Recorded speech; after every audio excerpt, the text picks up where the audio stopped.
Do you ever feel like your emotions are just sabotaging your business success? Listen in this week because I'm going to show you how to take back control. You'll learn how to become what I call a feeling detective and uncover those hidden messages within those uncomfortable feelings. And I show you how to transform that knot in your stomach into fuel for your next big breakthrough. It's time to stop letting your feelings hold you back and start using them to drive the results you want. This episode is a game changer, so keep listening. Welcome to How to Quit Your Job, a mom's guide to creating a life and business you love. It's a podcast that helps working moms just like you optimize your time, manage your mind, and start a business that helps you create more freedom, flexibility, and yes, fun. I'm business and mindset coach Jenna Reichel, and I offer practical tips to help you ditch the 9-to-5. I've been exactly where you are, and I know what it takes to make the transition without trading one form of burnout for another. So let's get started. Hi, mom friends. I hope everyone is feeling energized after last week's episode with a plan to really prioritize what you need in this festive season ahead. But also remember to prioritize what you need in this season of life. It's a short amount of time in the grand scheme of things, but it makes us work. That's for sure. I'm so glad you're here today because we're diving into something really important, something I wish someone had explained to me years ago, and it has to do with our feelings. Adley just got his first real book about emotions, and it's really what inspired me to record this episode because we know how important it is to teach our kids about their feelings.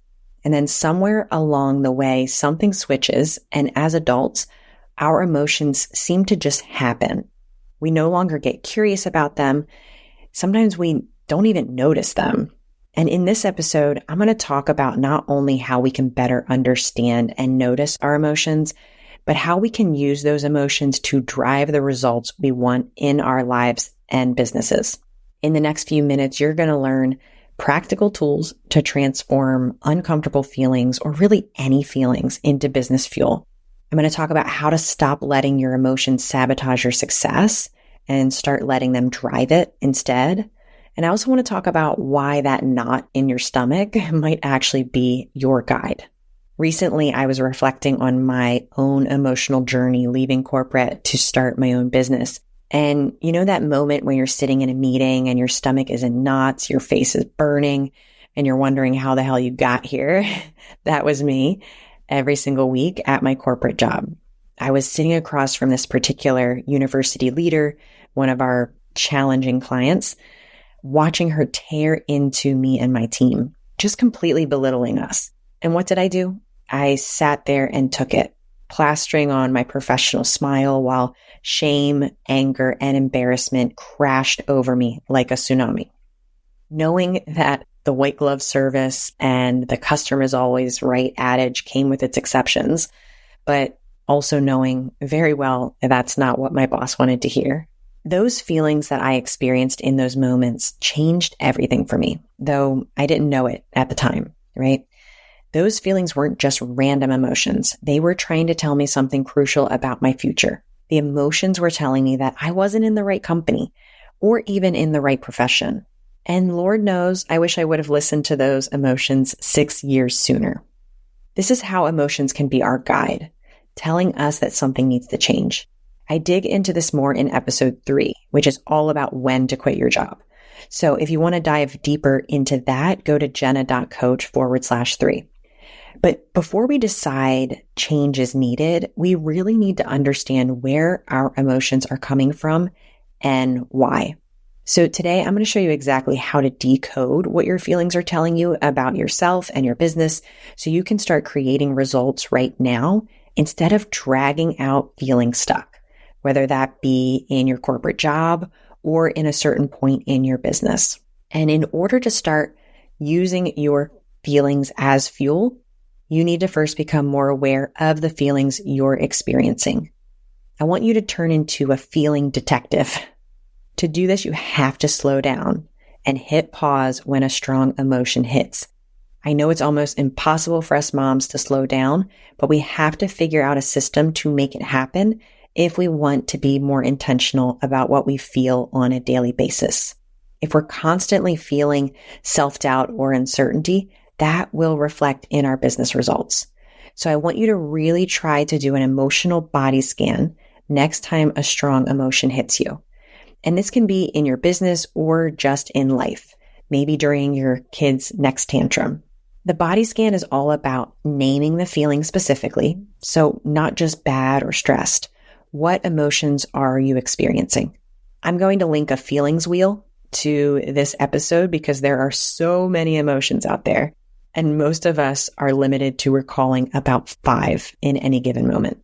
I want you to expand your emotional vocabulary. So make sure you check out the show notes, jenna.coach/27 to get the feelings wheel. I didn't create it. It'll be someone else's that I link.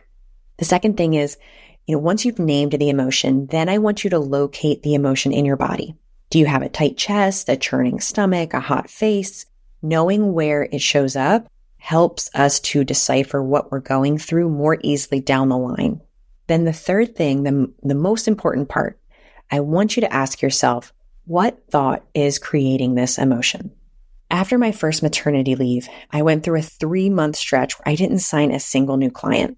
Every consultation call ended in a no. And let me tell you, the emotion I was feeling was completely deflated. It felt like a heaviness in my chest and stomach, and my thoughts went straight to, I'm not cut out for this. I should go back to my safe corporate job. Each time I got off a consultation call, I felt this heavy weight in my chest, but the feeling wasn't caused by the potential client saying no. It was created by my thoughts about what the no meant. When I actually got curious about these feelings instead of running from them, everything shifted. Instead of making it mean something about my worth or ability as a coach that somebody said no, I thought to myself, I must not be explaining my program clearly enough or the potential results clearly enough. And that simple shift turned my panic and my deflated feeling into curiosity, which led to productive action. It led me to create a visual snapshot of my program's main pillars that I could share with potential clients in the call as I talked them through it, right? And the next consultation call that I had, the mom signed up. And I saw her face light up when I talked through the pillars of what she would actually be learning and taking away from the program. Hey moms, just jumping in real quick. If what I'm sharing resonates with you and you're ready to make real changes in your life, I'd love to support you. Through my one-on-one coaching program, I help moms just like you create the strategy and accountability needed to build a business and life you love. Ready to explore what's possible? The link to apply for a free strategy session is in the show notes. And if you're not quite ready for coaching, please join our free Mom Entrepreneur Circle, a community of moms who get it. All the links are waiting for you in the show notes. Go to jenna.coach/episode number to check it out. Now, let's get back to today's episode. So when I thought I'm not cut out for this, I felt deflated. When I thought something's wrong with my program, I felt discouraged. But when I thought I must not be explaining this clearly, I felt curious and motivated. The same circumstance, potential client says no, but with different thoughts, we get completely different feelings. And as you can see, very different actions and results, which I'll go into a bit deeper in a second. This is huge because once you understand this connection, you can actually choose thoughts that create feelings that serve you. And that's the real game changer. And I'll be providing a tool for you to be able to do that in this episode. The biggest takeaway, though, is that your feelings aren't random and they're not happening to you. They're created by your thoughts. And if you want to dive deeper into thoughts, I go through that in episode 8. So jenna.coach/8. Now, here's where things get really interesting and fun, and we go beyond just thoughts and feelings.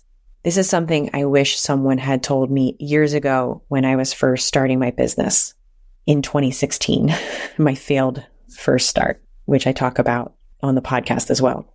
Our actions aren't actually driven by our goals, our to-do lists, or even our dreams. Our actions are driven by our desire to either feel or avoid feeling certain emotions. Let me show you how this plays out in real business scenarios that you might be experiencing currently. Okay. When you keep forgetting to send that follow-up email to a potential client, you're not actually forgetting. You're avoiding feeling rejected. When you scroll Instagram instead of working on your business plan, you're not gathering inspiration. You're avoiding feeling overwhelmed or avoiding feeling like a novice.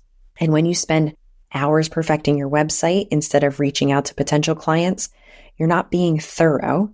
You're avoiding feeling vulnerable.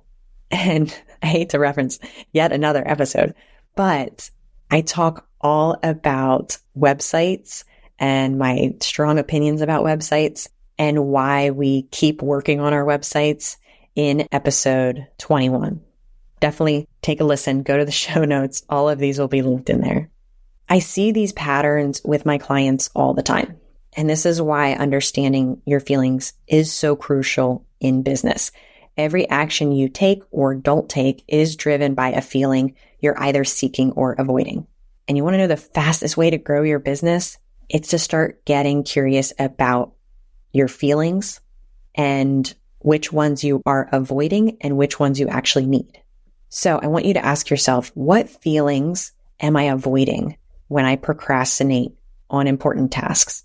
Number 2, what feelings do I actually need to generate in order to take bold action?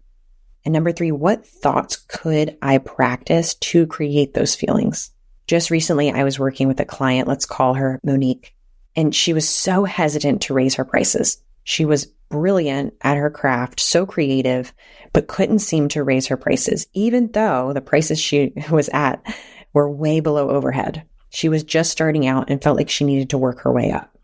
She kept telling herself she was being strategic by keeping them low. But when we dug deeper, we discovered she was actually avoiding feeling 2 specific emotions: guilt and unworthiness. Guilt because she wanted everyone to be able to afford her service, and unworthiness because somewhere deep inside, she didn't feel like she deserved the success in her business. Once she saw this connection and was honest about it, everything changed.